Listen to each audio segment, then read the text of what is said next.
कहानी। एक दिन मेट्रोपोलिस के ऊपर अचानक आसमान हिलने लगा। लोग खौफजदा हो गए क्योंकि एक बहुत बड़ा साया शहर के ऊपर से गुजर रहा था। वो कोई आम चीज नहीं थी, वो था किंग कॉन्ग। किंग कॉन्ग समंदर से लंबी छलांग लगाकर शहर में दाखिल होता है। लोग भाग रहे हैं। बच्चों, किंग कॉन्ग आ गया। असल में वो किसी को नुकसान नहीं पहुंचाना चाहता था। वो तो अपनी खोई हुई दोस्त छोटी गोरेला को ढूंढने आया था। सायरन बजते हैं। फिर आसमान में एक नीली और लाल रोशनी तेजी से हरकत करती है। सुपरमैन आ जाता है। वो किंग कॉन्ग के सामने खड़ा होकर कहता है, किंग कॉन्ग, शहर वालों को डराओ मत। पहले बताओ तुम यहां क्यों आए हो। किंग कॉन्ग गुस्से में गर जाता है। मुझे मेरी बेबी गोरेला चाहिए। सुपरमैन सोचता है कि यह खतरनाक हो सकता है, इसलिए वो किंग कॉन्ग को रोकने की कोशिश करता है। किंग कॉन्ग एक बिल्डिंग पर था। सुपरमैन ने उसे रोकने की कोशिश की।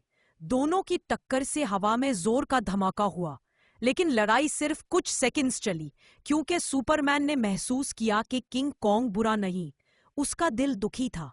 सुपरमैन नीचे आता है और नर्म लहजे में कहता है, ठीक है किंग कॉन्ग, मैं तुम्हारी मदद करूंगा। किंग कॉन्ग की आंखों में खुशी के आंसू आ गए। पता चलता है कि बेबी गोरिल्ला को ड्रोन रोबोट्स ने चोरी करके जंगल बेस में छुपा दिया था।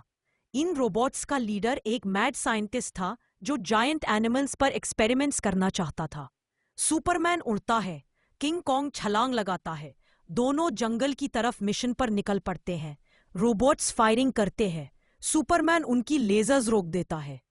किंग कॉन्ग उन रोबोट्स को पकड़कर पेड़ों की तरह हिला देता है। एक ही झटके में पूरी रोबोट आर्मी खत्म। आखिरकार वो साइंटिस्ट के बेस तक पहुंचते हैं। सुपरमैन साइंटिस्ट को पकड़ लेता है। किंग कॉन्ग आहिस्ता से केज तोड़कर बेबी गोरिल्ला को आजाद करता है। बेबी गोरिल्ला किंग कॉन्ग के कंधे पर चढ़कर खुश होकर चीख निकलती है, ईक ईक। किंग कॉन्ग सुपरमैन का शुक्रिया अदा करता है। सुपरमैन मुस्कुराता हुए कहता है, जब भी मदद चाहिए हो बस हवा में मुझे बुलाना।